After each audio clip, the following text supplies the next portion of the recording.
নিজের রাজ্যেই উদ্বাস্তু তারা। পাকা দেওয়াল মাথার উপর ছাদ থাকা সত্ত্বেও আজ পুলিশি পাহারায় শরণার্থী হয়ে দিন কাটছে তাদের।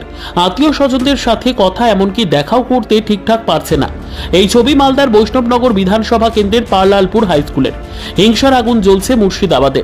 এই পরিস্থিতিতে শামশেরগঞ্জ সহ ধুলিয়ান পৌরসভার 16 নম্বর এবং 17 নম্বর ওয়ার্ডের বাসিন্দারা গঙ্গা পার হয়ে আশ্রয় নিয়েছে এই স্কুলে।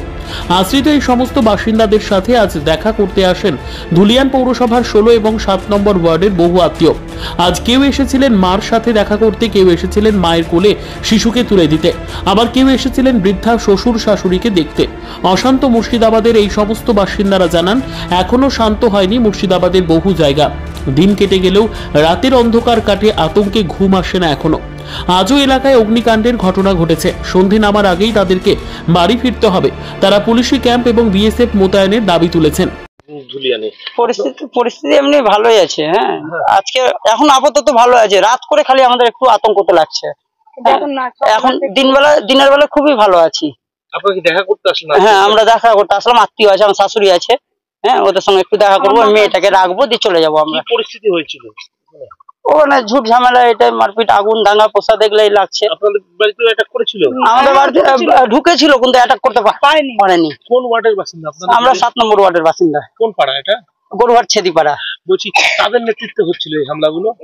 এটা বলতে পারছি না কাদের নেতৃত্বে হচ্ছে এখন। হ্যাঁ, যারা এসেছিল তাদেরকে কি চিনতে পেরেছেন? না, আমরা চিনতে পারছি না। সব আতঙ্কবাদীর ব্যাপার আছে, আমরা চিনতে পারছি না এখন।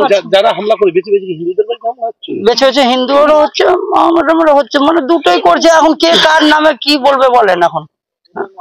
এখানে এসছেন আপনারা? কোথায় এসছেন? এখানে স্কুলে এসছি, যে মেয়েটাকে রাখতে এসছি। আপনার আত্মীয় স্বজন আছে? হ্যাঁ, আমার শাশুড়ি আছে। ওদের বাড়ি ঘর। আমার নাম বিশ্বজিৎ ভগত। সবার উপরে হচ্ছে, আমাদের ভয় লাগছে। আমাদের গ্রামটা হিন্দু বস্তি আছে, জন্য সব মানে নিয়ে করছে, আতঙ্কবাদী। ভয়টা খুব লাগছে, মানে ঘুম আসছে না। 4 দিন ঘুমাতে পারছে না। পুলিশ প্রশাসন যোগ আছে, এবার তারপর আবার কি থাকতে কি কিছু বলার নাই আমাদের।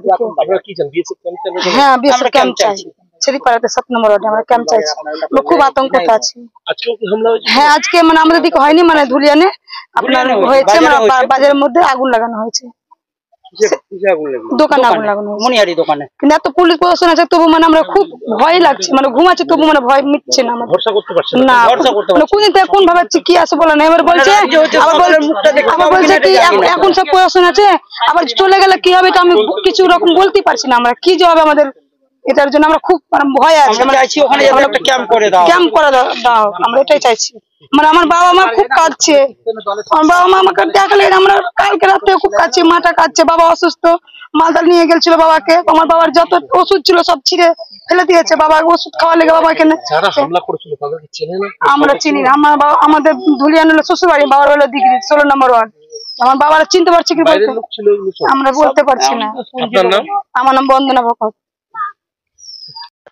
আমার শ্বশুর বাড়ির লোক 16 নম্বর ওয়ার্ড। ওরা বাড়িঘর ছাড়া আছে গত শনিবার থেকে। ওরা ওখানকার মোটামুটি 100 লোক, সব হিন্দু বস্তি, বাড়ি ছেড়ে চলে এসছে। বাড়ির সামনেই বস্তির লোক গুলাই করেছে। আর মোটরসাইকেল, গাড়ি, সোনা গয়না, টাকা পয়সা যা আছে লুট করে নিয়েছে। আপনারা দেখা করতে আসলেন? আমরা দেখা করতে এসেছি, বাচ্চাটাকে রাখতে এসেছি। বাচ্চা মা ছাড়া আছে, বাচ্চাটা এখানে কান্নাকাটি করছে, রেখে যাবো, ফের আমরা বাড়ি ফিরে যাবো। ফিরতে ভয় লাগছে না আপনাদের? ভয় তো লাগছে, কিছু করার নাই। সাহসে যেতে হবে, মানে দিন থাকতে যেতে হবে আমাদেরকে। রাত্রে আমাদের বাজার সন্ধ্যা 7টা অব্দি টাইম আছে, 7টার আগে ফিরতে হবে। আপনার নাম? Mithu Chowdhury. Bureau report, news for Bengal. This channel does not promote or encourage any illegal activities. All contents provided by this channel is meant for educational purpose only.